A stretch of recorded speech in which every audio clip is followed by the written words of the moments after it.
I'm going to give you a headline, 2 stories. Tell me what's wrong with this. U.S. News.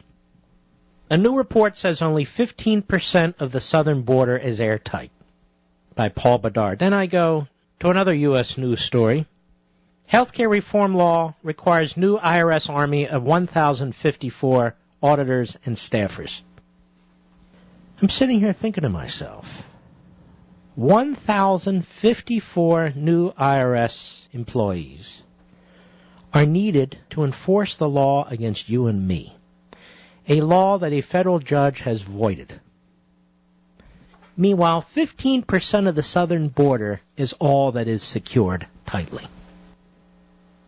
So this administration's priorities: hire more IRS auditors and agents to torment law-abiding citizens, but do next to nothing to expand our security on the southern border. You know what, ladies and gentlemen? We citizens are second-class citizens. You cross our border illegally, all of a sudden you have all kinds of constitutional rights and statutory rights. You have free lawyers willing to sue anybody who looks funny at you. You have a kid, your kid's automatically a citizen.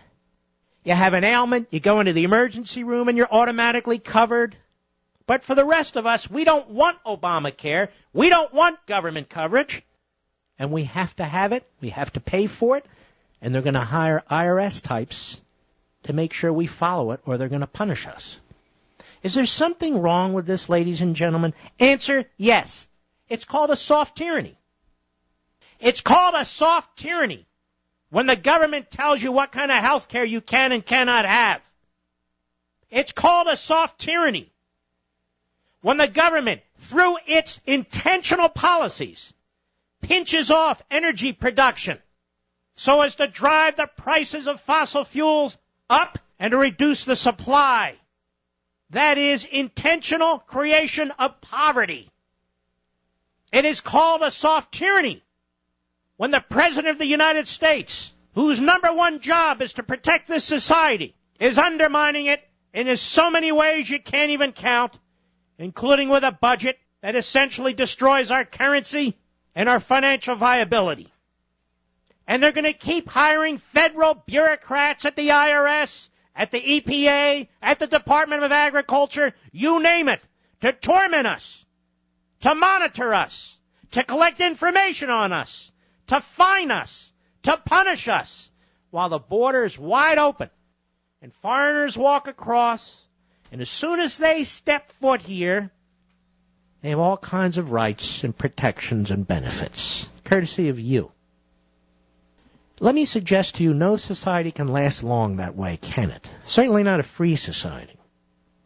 When we are destroying our own culture from within and importing other cultures from overseas, not through our immigration laws, but through the violation of our immigration laws.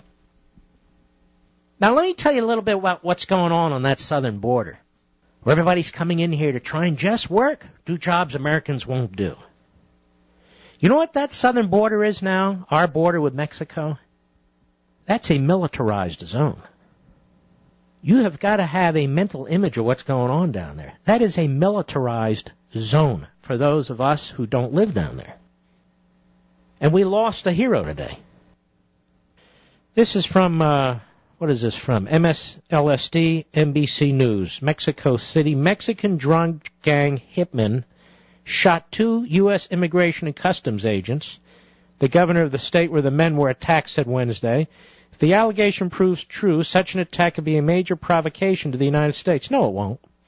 What's this president going to do about it? Not a damn thing. The uncommon shooting of U.S. officials also highlights the risks such agents face as the U.S. increases its cooperation with Mexico in battling organized crime. ICE said the 2 men were first of its agents shot in the line of duty in Mexico. Special Agent Jamie Zapata died Tuesday. I'm looking at a picture of this guy. Wonderful young man, real patriot, murdered.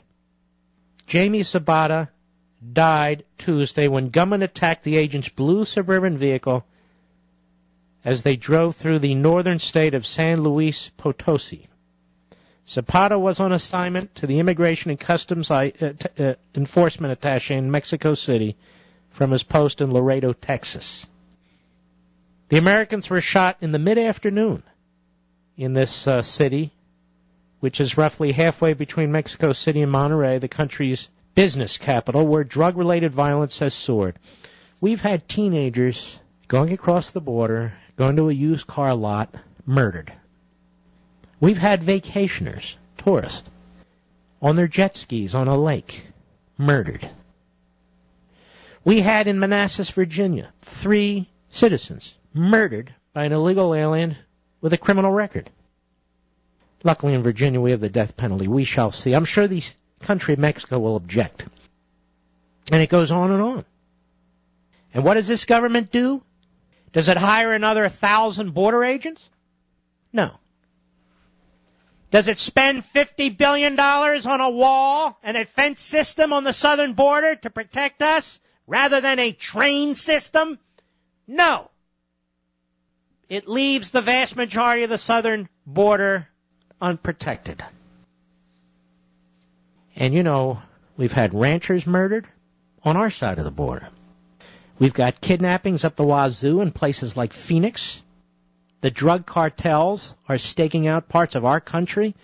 We have gangs like MS-13 pouring into our towns and cities. I don't want to hear this romanticized view that we just have people coming here to pick lettuce. Of course we do. But we have people coming here to kill and maim also. And that's more important than the price of a head of lettuce. Talking about school systems, have you checked out your school system lately? Have you looked into what's going on in your local hospitals? Tens of billions of dollars in expenses where we're subsidizing foreigners who come into this country. I don't mind foreigners coming into this country at all, as long as they come through the front door legally and follow the laws that Congress and this president, they've passed and he has signed. I don't know why that's controversial, Jeb Bush, George Bush, Barack Obama, Jeff Flake. I don't know why that's so controversial. And apparently it is. So in this we can't cut anything budget, this austere budget, over 1,000 new IRS employees to chase you down and to monitor you on health care. To get this, to enforce a law that's unconstitutional as it stands today, rather than 1,000 Border Patrol agents. Biden wants to spend $53 billion on a new high-speed rail system that 99.9% of us won't use, instead of securing the border, which helps 99.9% of us. This government's so screwed up it's not even funny. That's why I say, shut it down. Shut it down for 2 or 3 or 4 weeks.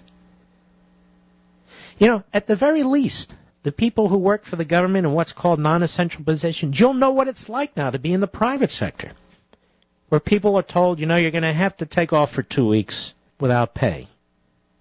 Or people lose their jobs. You've been utterly unaffected by it.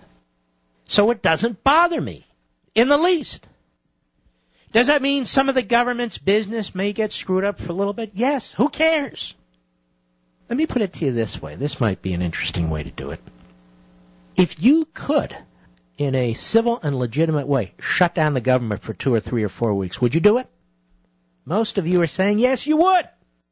So if Obama wants to shut it down for us, why complain? Those of you, particularly senior citizens who live check by check, you need to talk to your family members, you need to save a little bit of money and get ready. Because it's coming, more than likely. Because Obama wants it to happen. He's not going to budge in any significant way. But we cannot destroy the country by entertaining this man's hubris. We just can't. And for the rest of us, I say that rather than the Republicans support this budget, we demand that the government be shut down. Now, if the government is shut down for, say, 4 weeks, that is, the non-essential jobs aren't paid for, all these grants going to Planned Parenthood and Acorn are cut off for a while, that's a good thing, right? But if they shut down for about a month, it's about an 8% savings. 8% out of a 3 point whatever that is this year. I know he wants 3.73 trillion in the coming budget, but let's say it's 3.6 trillion now. I don't know what it is. I'm just rounding it off. It's about $250 billion we might save. Oh, and they say, however, that it'll be used as a political hammer against the Republicans. I want you Republicans to know something. We, the American citizens, we, the Tea Party movement, we, conservatives, we, parents with children, some with grandchildren, we stand with you. Be strong. Be brave. The media in Washington don't mean a damn thing to us. We know they're going to do the stories of somebody going without heat. We know they're going to do the stories of somebody going without a student lunch meal.